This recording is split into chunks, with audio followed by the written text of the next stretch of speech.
ในตอนเช้าวันที่27กรกฎาคม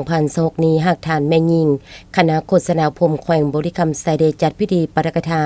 หวนคืนมูลเสือวันสร้างตังสาพันธ์แม่ยิงลาว20กรกฎาคมครบ71ปีขึ้นอยู่ที่ห้องประชุมของตนโดยให้เกียรติเป็นประธานและปาฐกถาของทานวันไซเงียจันทศรกรรมการพรรคแขวงเลขาคณะพรรคคักทานคณะโฆษณาพรมแขวงมีประธานห้องประธานฮักฐานพร้อมด้วยสมาชิกแม่ยิงภายในฮักฐานของตนเข้าร่วมรับฟังโอกาสดังกล่าวท่านประธานได้ยกให้เห็นมูลเสือการกำเนิดเติบใหญ่ขยายตัวและผลงานการเคลื่อนไหวขององค์การจัดตั้งสหพันธ์แม่ยิงลาวก็คือแม่ยิงลาวบดเผา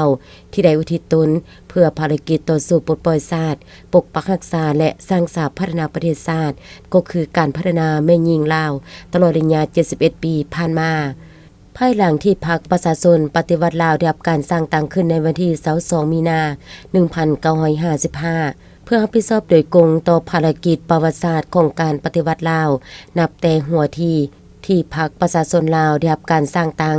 พรรคก็ได้เอาใจใส่อย่างจดจ่อต่อการปลุกระดมคนขวยก่อสร้างไม่ยิ่งให้มีการตื่นตัวประกอบส่วนในภารกิจการปฏิวัติและถือไม่ยิ่งเป็นส่วนหนึ่งในกำลังแห่งที่สำคัญของพรรคภายใต้การนำพาของพรรคและได้รับผลสะท้อนจากกระบวนการต่อสู้ปฏิวัติของไม่ยิ่งในโลกที่ทวงให้ปฏิบัติสิทธิเสรีภาพความเสมอภาพระหว่างหญิงชายทางด้านการเมืองเศรษฐกิจวัฒนธรรมสังคมทละกาว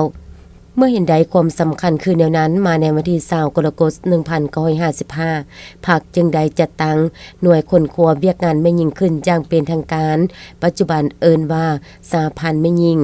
ตลอดระยะผ่านมาไม่ยิ่งลาวจำนวนหลวงหลายได้รับการคัดเลือกเป็นบุคคลแบบอย่างประกอบส่วนเข้าในการปกปักรักษาและสร้างสาพัฒนาประเทศชาติผลงานที่ประจักษ์ตาและสร้างความภาคภูมิใจให้แก่สังคม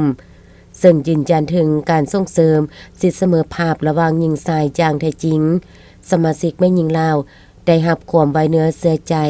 จากการนำภาครัฐให้ดำรงตำแหน่งที่สำคัญในกลไกการบริหารประเทศเป็นต้นแม่นห้องประธานประเทศประธานสภาแห่งชาติรัฐมนตรีห้องรัฐมนตรีและตำแหน่งบริหารระดับสูงอื่นๆอีกเป็นจำนวนหลวงหลายพร้อมนี้ในตอนท้ายของพิธีทานประธานยังได้ให้เกียรติขึ้นมอบใบยังยืนแม่ยิง3ดีประจำปี2025ของประธานสาพันธ์แม่ยิงแขวงบริคำไซให้กับภาคฐานแม่ยิงคณะโฆษณาพรมแขวงตึมอีก